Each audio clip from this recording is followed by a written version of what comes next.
Here I'm moving the flashlight and you can see the light is flickering. Over time, the contacts in the gooseneck becomes loose. Again, as you move the flashlight, the light flickers off and on, and that's what this repair is all about. So let's begin by taking it apart. Remove the battery and the lens cover from the bulb. The screws on this flashlight are T15s. The center screw on the head and the base are a tamper resistant screw, T15. A while back I purchased a Harbor Freight tamper resistant bit set, and it's become very helpful when taking apart something to do a repair. Now, when you take apart the lens head part of it, you see two tabs sticking out. We're going to make them a solid connection instead of a terminal connection. So after all this comes apart, we're going to work on that next. I like to pull back the sheathing and zip tie it out of the way while I work on these two gooseneck ends. That's my personal preference. Now, in this gooseneck is a black push-in connector that has 4 locking tabs. We need to drill them out. Here I'm using a 3/32 drill bit to drill through and knock out the locking tabs. With a little persuasion, this comes out. Now, since I have 2 of these to do, I'm going to mark which one goes on which side. I don't want to reverse them. I don't think there's a big difference, but I prefer to put it back together the way I found it. Here I'm showing you the contacts that are in there. Again, on this side, we're going to drill through and knock down the locking tabs on this black connector.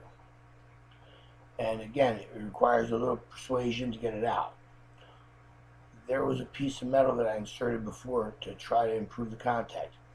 Here, I'm forcing out the contacts. There's 1, there's 2, and they're going to be replaced with a solid wire through and soldered to the terminals. Take your time and work these out.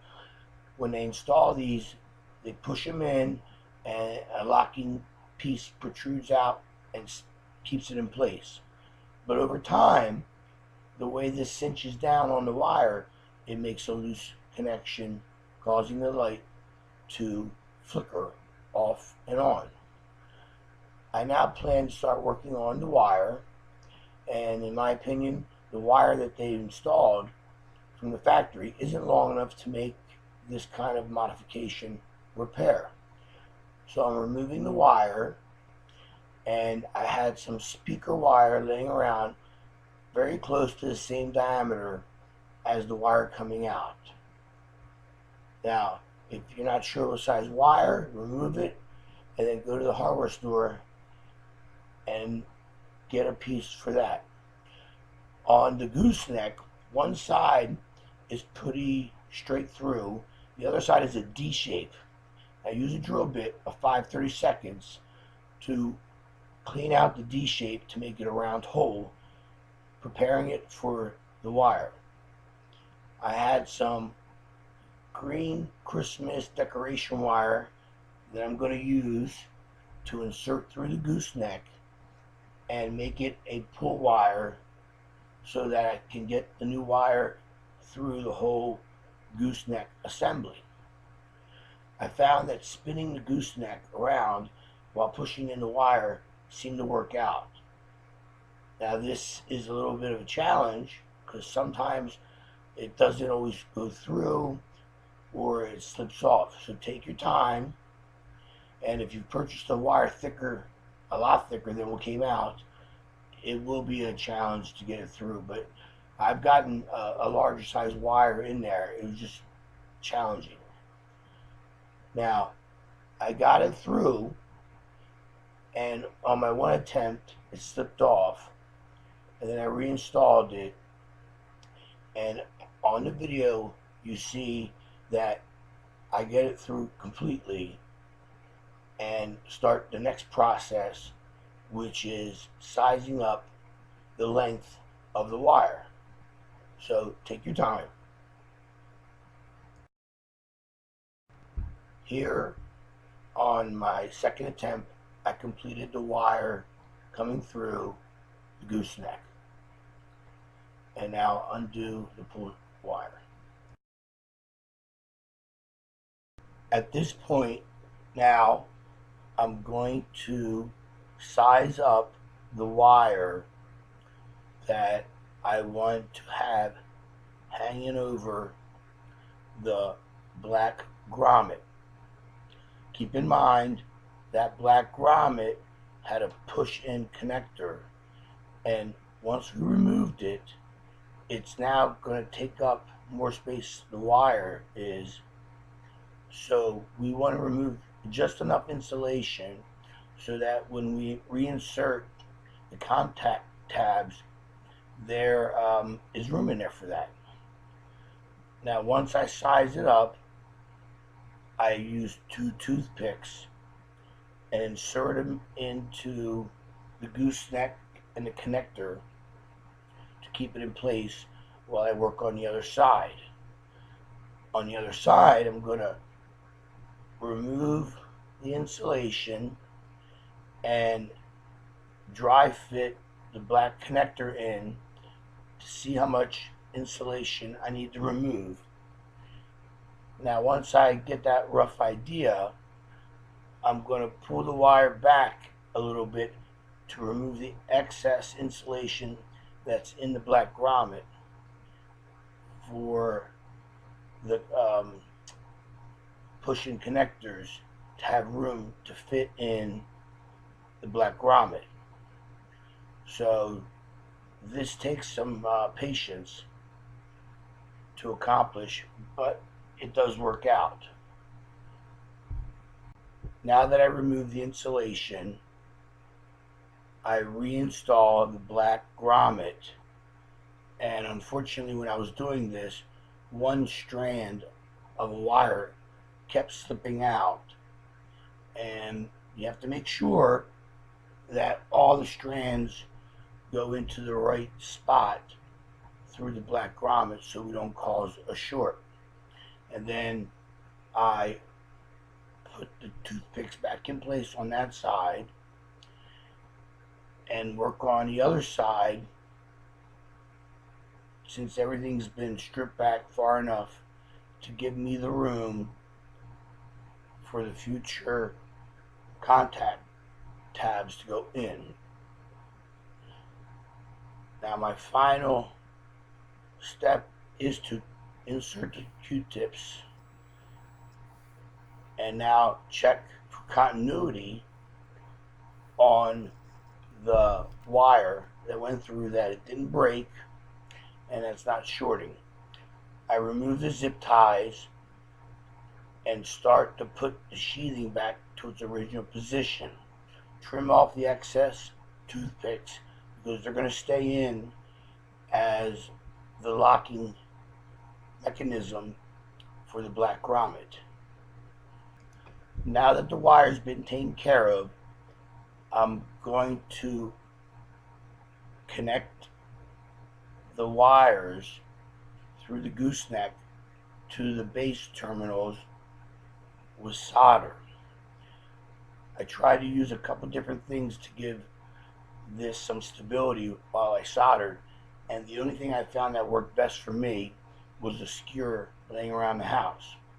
So that's what I used to give it some stability. Now remember, I'm putting this back together the way it came apart. So at this point I haven't checked at the base for positive and negative, but since I am putting it back together the way it came apart, it shouldn't get reversed.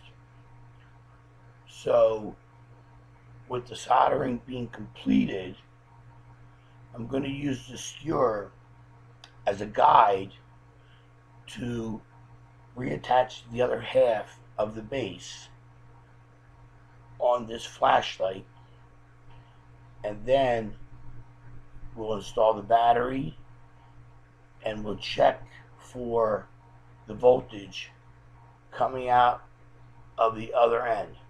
I'm also going to trim off any excess wire after the soldering has been completed, because I don't want anything wiggling around in the field when I'm using this flashlight to cause it to short out. So here you see me assembling the base, the other half, using the skewer as a guideline, also reinserting the sheathing more into the base so that it cinches down when the screw goes into place. I reinstall the T15 security type screw in the base and plan on checking the voltage. Here you see me having the battery in place, and I'm attaching the leads to the head of the flashlight and checking for voltage and the polarity of the head of the flashlight. Now, using a multimeter helps a lot because you know which wire will be positive and which wire will be negative. Here I'm showing you that the gooseneck only goes in one way on the head of the flashlight, and that will also make sure that our positive is where it should be and our negative. I use the skewer again to give me some stability, and I start to insert the silver contacts in the head of the flashlight that will make contact with the light bulb.